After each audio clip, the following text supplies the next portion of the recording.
दर्शकों, जेके अपडेट में आपका स्वागत है। मैं प्रशांत भारद्वाज। आज एक अहम मुद्दे पर चर्चा करने जा रहे हैं हम। पिछले रविवार यानी 25 जुलाई को पाकिस्तान ने कब्जाए हुए कश्मीर के अंदर इलेक्शंस करवाए हैं और जिस तरीके से वहाँ पर ऑटोनोमस दर्जा है, कश्मीर को जो पीओके है उसको ऑटोनोमस दर्जा है, लेकिन उसके बावजूद वहाँ पर हर बार जब भी चुनाव करवाए जाते हैं असेंबली के लिए तो वहाँ पर धांधलियाँ होती हैं। इस बार भी वही सिलसिले फिर से दोहराए गए। मैं आपको बता दूं कि जब यह इलेक्शंस हो रहे थे उससे पहले जो चुनाव प्रचार हुआ उसमें पाकिस्तान के प्रधानमंत्री इमरान खान ने बहुत कुछ वादे किए और ऐसे वादे किए जो पूरे होना असंभव हैं। उन्होंने पाकिस्तान अधिकृत कश्मीर के लोगों को ये झांसा दिया कि यार हम रेफरेंडम कराएंगे। रेफरेंडम के थ्रू उन्होंने कहा कि यूएनओ के जो प्रपोजल्स थे वो हम लागू करवाएंगे और कश्मीर को भी यहाँ पर मिलाएंगे। इस तरीके के वादे उन्होंने किए, लेकिन जब 25 जुलाई को वहाँ पर इलेक्शंस हुए तो वहाँ पर आगजनी भी हुई, बूथ कैप्चरिंग भी हुई और यहाँ तक कि इमरान खान की अपनी पार्टी के 2 कार्यकर्ता फायरिंग में मारे गए। इसके साथ ही बहुत कुछ वहाँ पर हुआ। तो इन सब बातों पर चर्चा करने के लिए और पीओके का जम्मू कश्मीर से क्या रिलेशन है और जम्मू कश्मीर के अलावा हिंदुस्तान के लिए पीओके में हुए चुनाव क्या मायने रखते हैं, इन सब पर चर्चा करने के लिए आज हमारे साथ हैं वरिष्ठ पत्रकार सतीश वर्मा जी, जो इन सब बातों की जानकारी हमें देंगे। सर, आपका स्वागत है जेके अपडेट में। मैं आपसे जानना चाहूँगा कि भारत के लिहाज से ये जो पीओके में इलेक्शंस करवाए गए हैं पाकिस्तान सरकार द्वारा, उन पर आप क्या राय रखते हैं? देखिए, पहली बात तो ये है कि गवर्नमेंट ऑफ इंडिया ने जिस प्रकार पिछले साल नवंबर में गिलगित और बाल्टिस्तान बड़े शातिर तरीके से पाकिस्तान ने वहाँ चुनाव कराए, उसको हिंदुस्तान ने स्वीकार नहीं किया, चूँकि वो हमारे ही प्रिंसली स्टेट जम्मू कश्मीर का हिस्सा है। ठीक उसी तरह जो पीओके में जो चुनाव हुए पिछले रविवार यानी 25 तारीख को, जिसका आप जिक्र भी कर रहे हैं, तो उस वक्त उस चुनाव को भी हिंदुस्तान ने खारिज किया है कि ये क्योंकि कब्जाया हुआ फोर्सेस द्वारा इलाका है, हमारे जम्मू कश्मीर का हिस्सा है। पहली बात तो ये है वो चुनाव पूरी तरह इनवैलिड है हिंदुस्तान के हवाले के नज़रिए से। अब चुनाव पर आते हैं। चुनाव पीओके में लंबे अरसे के से ये आवाज़ उठती रही है कि पीओके जो है वो, हालांकि अपने को आज़ाद कश्मीर कहते हैं, हमें आज़ादी चाहिए। किससे आज़ादी चाहिए? जिसके वो गुलाम है, हिंदुस्तान के तो अधीन नहीं बैठे। तो इसका सन 1970 में सबसे पहला इसका सीधा चुनाव हुआ, तभी से ये आवाज़ लगातार उठती रही। पाकिस्तान का कहना ये है कि नहीं, आज़ाद है। अगर आज़ाद है तो आपके संविधान में जो पाकिस्तान का आइन है उसमें साफ लिखा है कि PoK is not part of the Pakistan. फिर अगर आज़ाद है तो फिर कैसे आपने लिख दिया अपने संविधान के अंदर, कैसे लिखा हुआ है? एक बात। दूसरी बात, आपने जिस तरह कहा कुल 53 सीटें हैं हमारी विधानसभा की, और हैरत की बात है कि हमारे यहाँ तो एक कॉन्स्टिट्यूंसी में लाखों वोट है, वहाँ 10-10, 20-20 हज़ार पे कॉन्स्टिट्यूंसी खड़ी की गई है।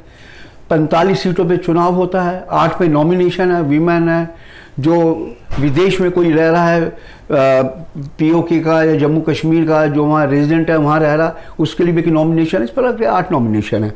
तो मैं समझता हूँ कि ये चुनाव नहीं, एक छलावा है पाकिस्तान की हुकूमत का, जो वो लगातार करती आ रही है। लेकिन इस छलावे में सारी दुनिया समझती है ये पाकिस्तान केवल और केवल एक धूर्त का काम कर रहा है।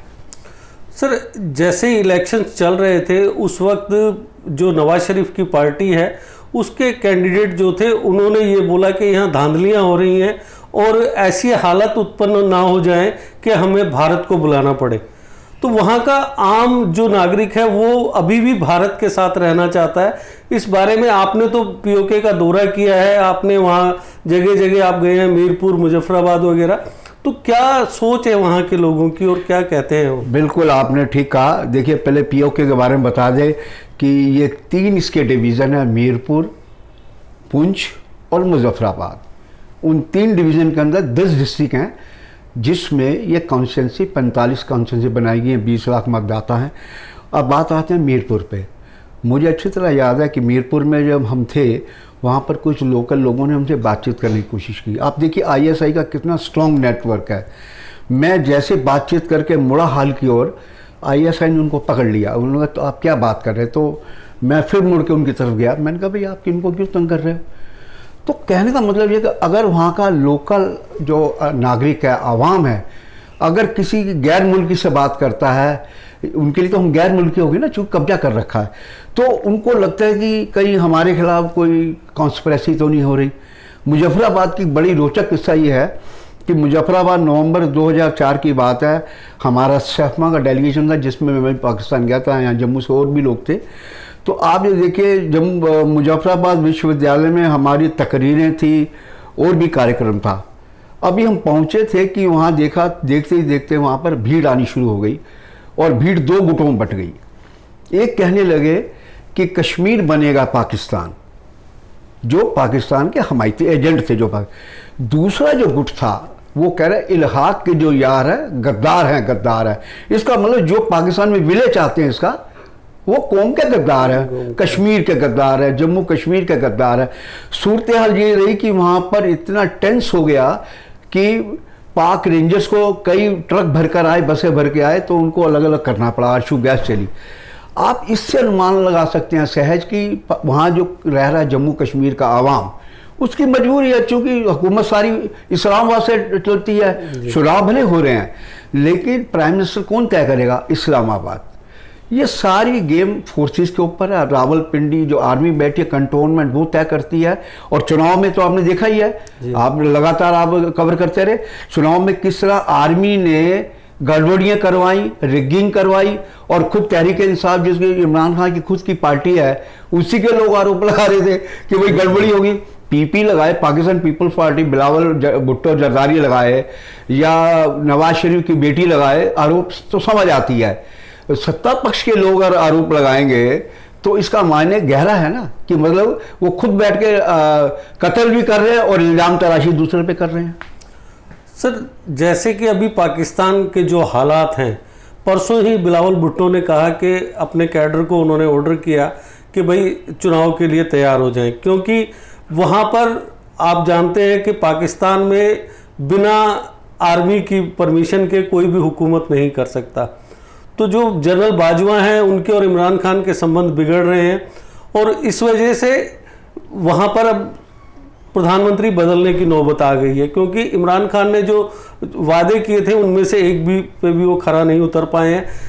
जो पीओके का जो इलेक्शन था, हालांकि दो पाकिस्तानी जनरल और पीएम के संबंध बिगड़ चुके हैं, लेकिन वहां पर जो इलेक्शन हुए उसमें पाकिस्तानी सेना ने पूरा साथ दिया। इसकी क्या वजह है? देखिए, उसकी अहम जो वजह है, जितने टेररिस्ट कैंप हैं वो पीओके में चल रहे हैं, और चला कौन रहा है? Run by Pakistan army. ये उनकी एक मजबूरी है। पाकिस्तान आर्मी समझती है कि कश्मीर को, डोगरी में कहते हैं बखाए रखो, तो उसको एक गर्म रखो, हॉट स्पॉट की तरह, और कश्मीर जब जितना ये ब्लो अप होगा उतना उनका हलवा मांडा चलेगा, उतना उनको पैसा मिलेगा। एक मायने में देखा जाए तो ये देखने के लिए लोकशाही है, लेकिन वहाँ हुकूमत तो आर्मी कर रही है। मुझे अपनी पहली यात्रा का किस्सा याद आता है, जब लाहौर बस गई थी वाजपेयी साहब के साथ, तो मेरे ऑर्गेनाइजेशन से मुझे भेजा गया। तो मैं लाहौर गवर्नमेंट कॉलेज, जहाँ से देवानंद वगैरह ये लोग जो पढ़ के पास आउट हुए, तो वहाँ एक पॉलिटिकल डिस्कशन रखी गई हमारे ही कहने पे। मेरे साथ 2 और जर्नलिस्ट रह गए थे, वहाँ बाकी लौट आए थे। तो वहाँ पर कश्मीर को लेकर चर्चा हुई। तो कश्मीर पे हर आदमी का अपना व्यू पॉइंट था, लेकिन वहाँ एक स्टूडेंट, फीमेल स्टूडेंट थी, उसने एक बहुत गहरी और बड़ी ज़बरदस्त सूझबूझ वाली बात की।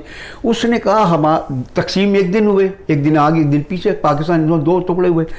कहते तो आपका मुल्क आज कहाँ खड़ा है, पाकिस्तान कहाँ है? मैं क्या कहना चाहते हो? उन्होंने कहा देखिए, पाकिस्तान में डे 1 से कभी मार्शल लॉ, कभी कुछ, कभी गोली, कभी बंदूक, लेकिन आपके यहाँ जो पहला प्राइम मिनिस्टर थे पंडित जवाहरलाल नेहरू, वो ऐसा शख्सियत था कि दूरदर्शी था कि उन्होंने सत्ता मिलते ही हैवी और स्मॉल इंडस्ट्री को प्रायोरिटी दी, यहाँ पर बंदूक को प्रायोरिटी मिली। तो आप इससे सहज समझ सकते हैं कि पीओ को छोड़ दिए, पाकिस्तानी अवाम भी अपने को बेबस महसूस करता है कि किस तरह के हमारे सरबराह नेतृत्व हमारा किस प्रकार का आया कि पाकिस्तान हिंदुस्तान के सामने आज कहीं भी स्टैंड नहीं करता।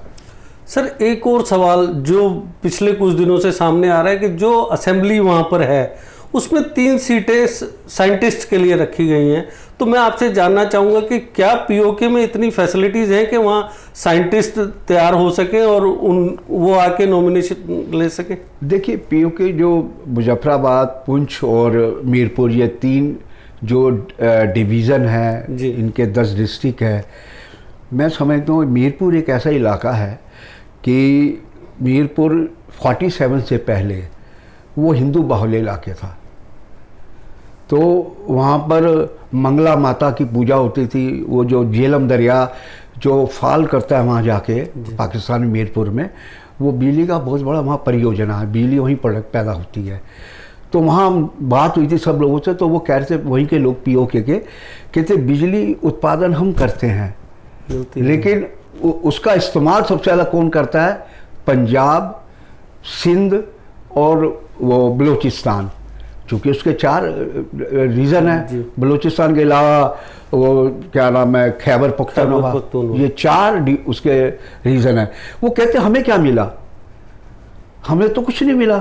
अगर जेल में बाढ़ आती है तो हम लोग सफ़र करते हैं, लेकिन ये बात बिल्कुल वाजिब है कि जो उसका इलाका मीरपुर का, वो ज़रूर एक लगता है कि चूँकि मैक्सिमम मीरपुर ये बाहर जाके सेटल हुए, कोई यूरोप में, कोई अमेरिका में, कहीं कहीं मुख्तलिफ मुल्कों में, लेकिन वहाँ इतना कैपेसिटी नहीं है कि वहाँ पर साइंटिस्टों को, लेकिन वो सिर्फ दुरुपयोग करते हैं। आपने देखा ना यूरेनियम के मामले में पाकिस्तान का जो साइंटिस्ट था उसने ईरान में जाके यूरेनियम को चोरी छिपे बेचा और इसलिए वो सारा बवाल भी बचा न्यूक्लियर को लेकर। तो ये तमाम बातें, पाकिस्तान का अपना एक एजेंडा है सेट, और उसी हिसाब से वो कॉन्सेंसस तैयार करता है और उसी हिसाब से उसका प्रोपेगेंडा चलता है। सर एक और सवाल है कि वहाँ पर जो सीएम होता है पीओके में, उसे प्रधानमंत्री कहा जाता है। तो जो निवर्तमान प्रधानमंत्री थे उन्होंने एक बयान दिया, हैदर ने उन्होंने एक बयान दिया कि हम इलेक्शन इसलिए हारे क्योंकि कश्मीरियों की मानसिकता वो गुलामों की है।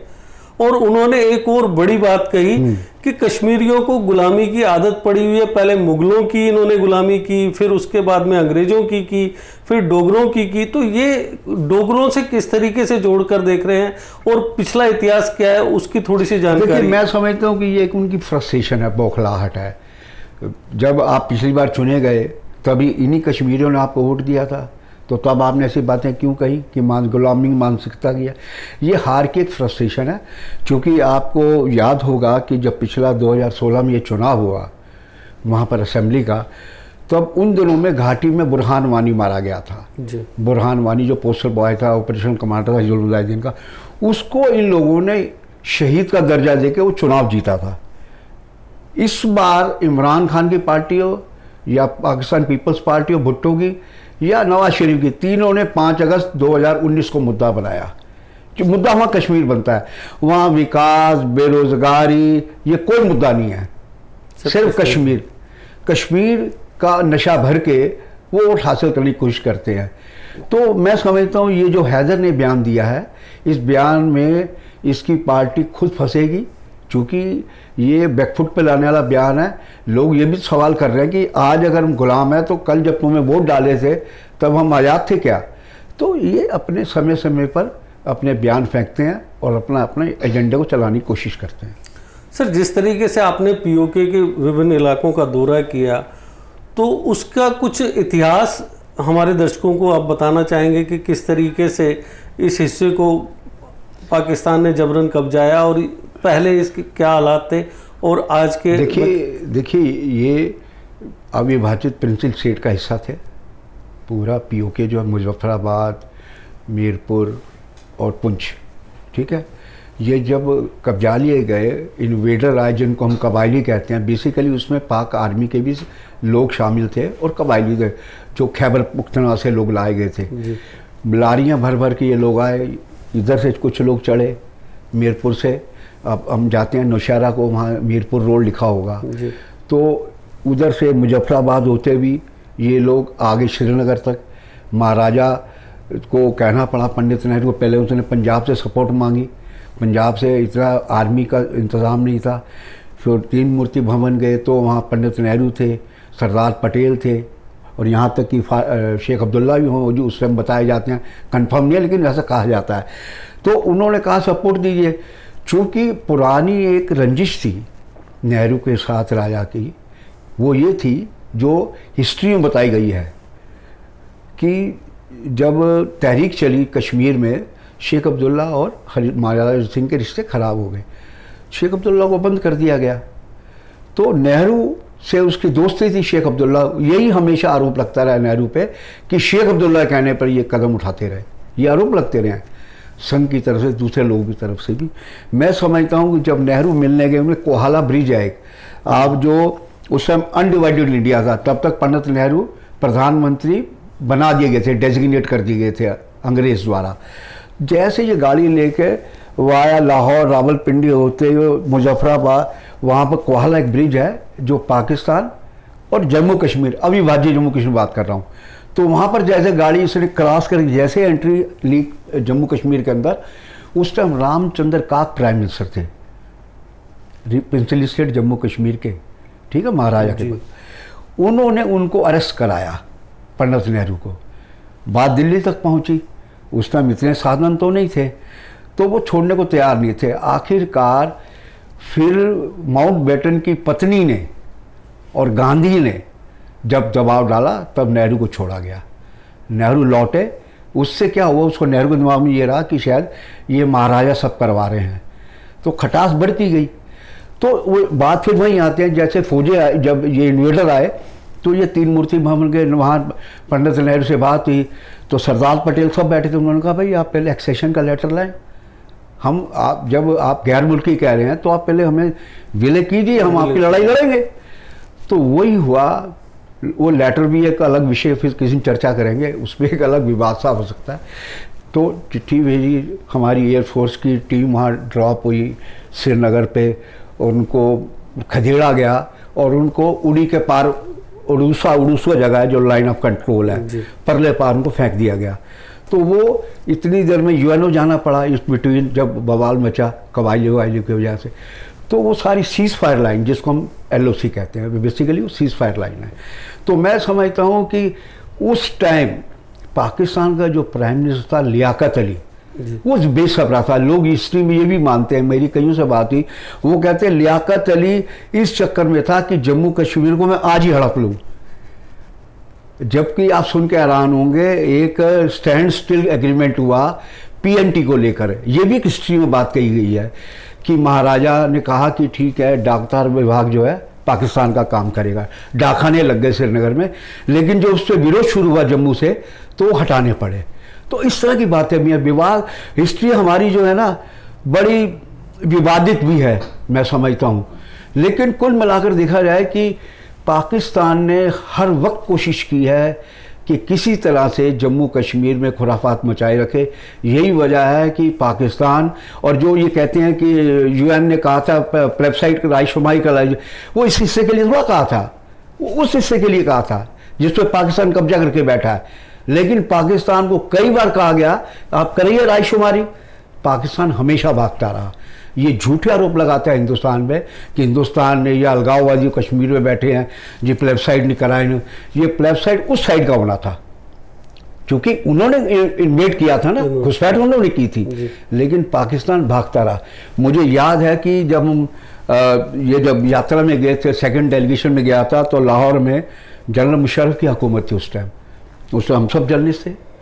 जनरल मुशर्रफ से मैंने सवाल किया, वो PTV में चला बकायदा।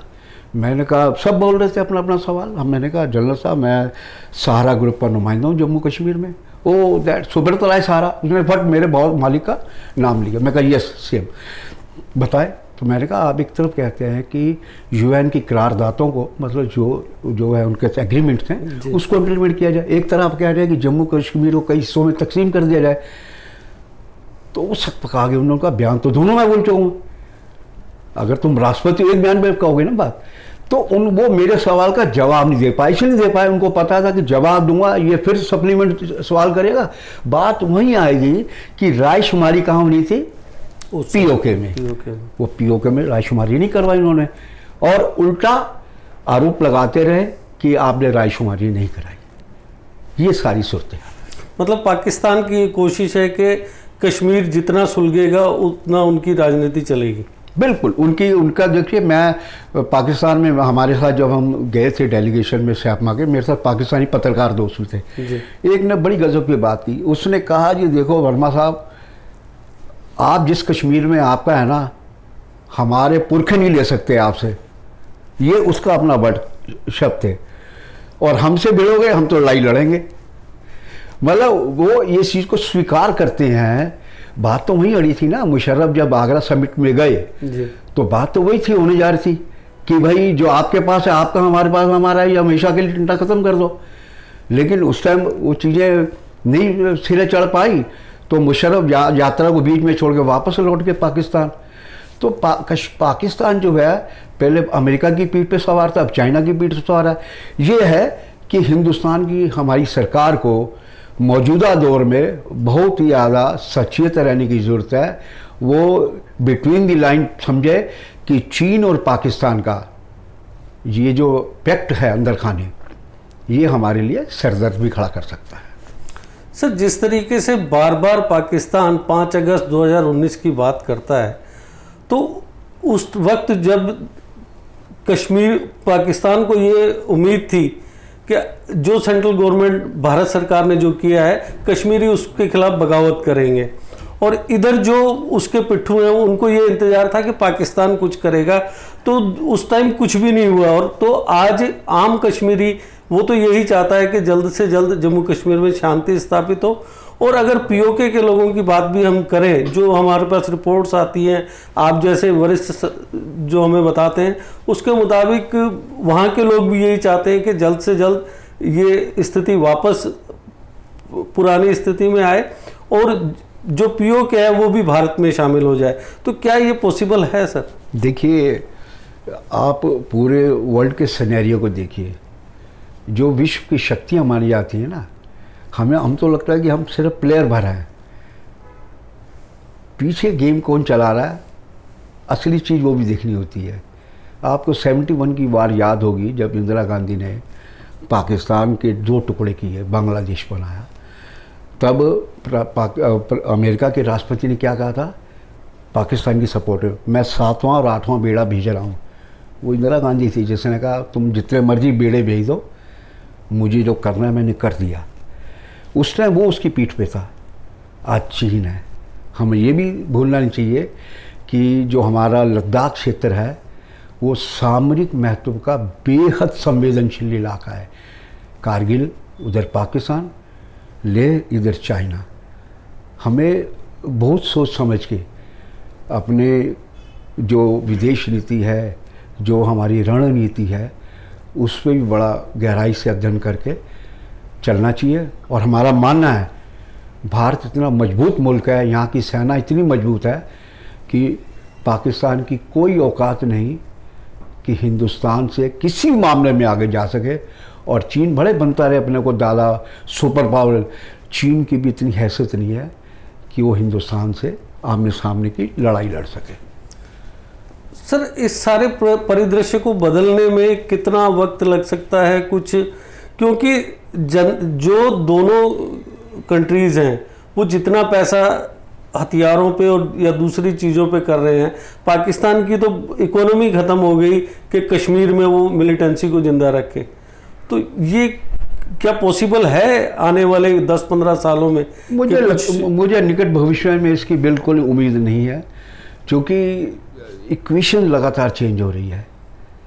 आप देखिए ना, आप परिदृश्य पूरा देखिए। चीन जो उसकी पीठ पे आके बैठ गया है, चीन का अपना कमर्शियल इंटरेस्ट है। सीपैक जो उसने बनाया, जिसमें हमारे भारत सरकार की, हमारे मुल्क की आपत्ति है कि हमारे हिस्से में तू कैसे बना रहा सीपैक को, वो हमारा हिस्सा है ना। गिलगित बाल्टिस्तान, जिसको पाकिस्तान ने एक नई टर्मिनोलॉजी दी, नॉर्दर्न एरिया, जबकि वो प्रिंसेस स्टेट का हिस्सा था 47 में। तो पाकिस्तान बड़े शातिराना तरीके से, और सुनने में ये भी आया है कि शायद उसने चीन को लीज पे दिया बड़ा हिस्सा, चूँकि चीन इतना शातिराना ढंग से अपना विस्तारवादी अपना मैप आगे बढ़ा रहा है कि वो सोचता है कि मैं सबको हड़प लूँ। सी पैक देखिए गवादर तक जा रहा है, कहाँ से शुरू है? वहाँ चाइना से। उसने पूरा कारों हिमालय काट के रेल भी चला दी और वो बहुत कुछ कर रहा है। और हमें इन तमाम चीज़ों पर हमारी सरकार को, हर देशवासी को ये बड़ा गहराई से नज़र रखनी चाहिए, चिंतन करना चाहिए। और चीन और पाकिस्तान साउथ एशिया के लिए सबसे बड़े खतरे हैं। हाल ही में ऐसी भी रिपोर्ट्स हैं कि तालिबान का एक डेलीगेशन चाइना गया, तो ये वहाँ से भी आने की कोशिश कर रहा है। देखिए चीन की अपनी मजबूरी है, एक डेलीगेशन गया, उनके प्रवक्ता गए वहाँ चीन गए। देखिए चीन की अपनी मजबूरी क्या है?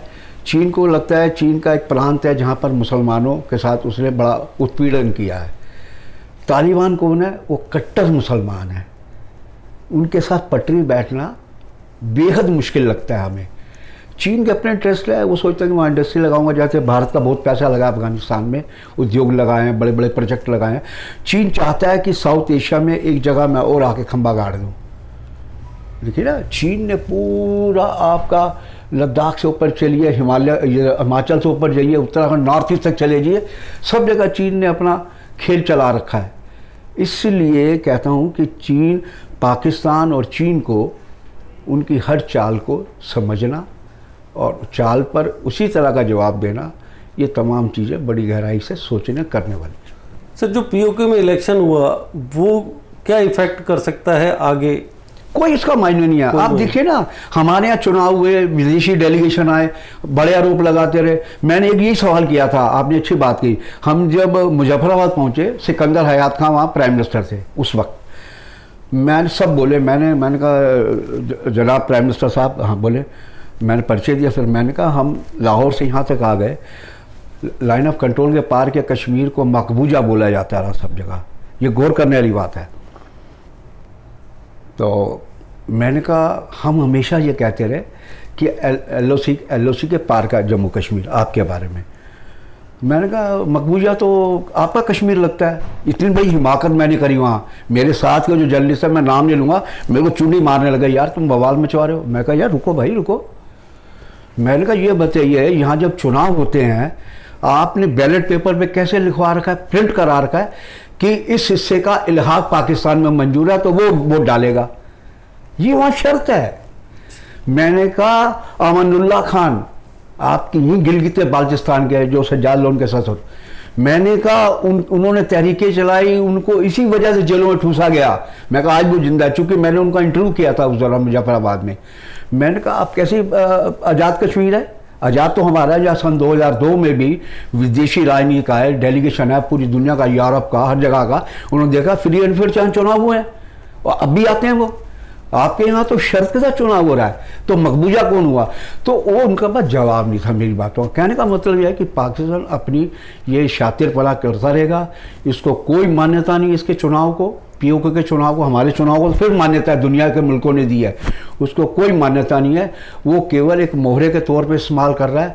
वो इस कोशिश में है कि इसको मैं कैसे पाकिस्तान में शामिल कर लूँ। एक बार वोट ऐसा पड़ जाए कि 100% लोग ये कह दे कि पाकिस्तान में, जैसे मैंने कहा ना इलाहाक के जो यार है गद्दार मुजफ्फरपुर यूनिवर्सिटी में, इसका मतलब यह कि वो लोग नहीं चाहते, वो चाहते हैं पीओके से, पाकिस्तान से आज़ादी वो लोग चाहते हैं, वो नहीं चाहते पाकिस्तान के साथ रहना। और आज भी स्थिति उससे और वर्सन हो रही है, वो लोग और सड़कों पर आ रहे हैं और यही नारे लगा रहे हैं हम क्या चाहते हैं, आज़ादी। किससे? पाकिस्तान से। तो इस तरीके के प्रदर्शन वगैरह और काफ़ी ये कुछ तो पाकिस्तानी सिंध में भी हो रहा है जी, बलूचिस्तान में आज़ादी मांग रहे हैं, बड़े लंबे अरसे से मांग रहे हैं बलूचिस्तान के लोग, लेकिन उसको कोई जो कोई आर्मी उसको चला रही है मुल्क को। मैं एक चीज़ जरूर कहूँगा कि जनरल मुशर्रफ, वो उसकी बैकग्राउंड आर्मी की थी, मुझे अच्छी तरह आज भी मैं कई जगह कोट करता हूँ, मैंने किताब में लिखा अपनी, वो जनरल मुशर्रफ था जो हमें बाल्टिस्तान और गिलगित जाने दिया, जिसने बिना वीज़ा के। पॉलिटिकल आदमी बिल्कुल नहीं जाने देता, वो 50 तरह की इमेज निकालता। मैंने उनसे कहा लाहौर में, मैंने कहा जी वीज़ा लगा नहीं, पासपोर्ट, आप जाएंगे जी? कैसी बात करते, आम खाने ने, पंजाबी मुझे कहता आम खाने ने, बुढ़ली मैं आम खाने जी ऐसे। कहते अब रावलपिंडी एयरपोर्ट पहुँच जाओ। रावलपिंडी शौकर विमान था छोटा, हम चले गए गिलगित। तो कहने का मतलब यह है कि इस विषय पर, पीओके वाले मसले पर अभी तक जो मेरी व्यक्तिगत जानकारी है, जो मुशर्रफ स्टैंड ले सकता था, हालांकि मुशर्रफ ने कारगिल करवाया, मुशर्रफ से हिंदुस्तान के लोगों को, हिंदुस्तान को गहरी नाराजगी है, लेकिन एक आदमी के अंदर कहते हैं बुराई के साथ कुछ लोगों में अच्छाई भी होती है। ऐसा नहीं कि 100% आदमी बुरा होता है, कोई भी इंसान 100% बुरा नहीं है, उसमें कोई ना कोई खूबी होती है।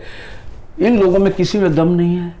इमरान खान 100% आर्मी के आगे दंड होता है। रावलपिंडी जो कहता है आर्मी कंटोनमेंट वो करता है, उसकी हिम्मत नहीं है एक लफ्ज़ बोल जाए। करतारपुर कॉरिडोर जो खोला गया वो आर्मी ने खुलवाया, इसकी थोड़ी सी खुलवा देता है। तो मेरा मानना है कि ये इशू बने रहेंगे, पीओ को ऐसे ही बना रहेगा और पाकिस्तान इसी तरह उनको बर्बाद करता रहेगा। और हमारे कश्मीर के लोगों को समझना चाहिए कि ये फिर भी फार फार फार बेटर लोग हैं। यहाँ से आईएएस बन रहे हैं, आईपीएस बन रहे हैं, बड़े बड़े लोग बन रहे हैं, पॉलिसी मेकर बन रहे हैं। वहाँ क्या है, वहाँ लोगों पे डंडे बरसाए जाते हैं, मारा जाता है, जेलों में ठूसा जाता है। तो ये बुनियादी फ़र्क है। तो दर्शकों, ये थे सीनियर जर्नलिस्ट सतीश वर्मा जी, जिन्होंने पीओके के बारे में हमें बेहद अहम जानकारी दी। उन्होंने इतिहास की भी जानकारी दी और मौजूदा दौर में जो वहाँ पर चुनाव का एक प्रोपेगेंडा किया गया है, एक दिखावा किया गया है, उसके बारे में जानकारी दी।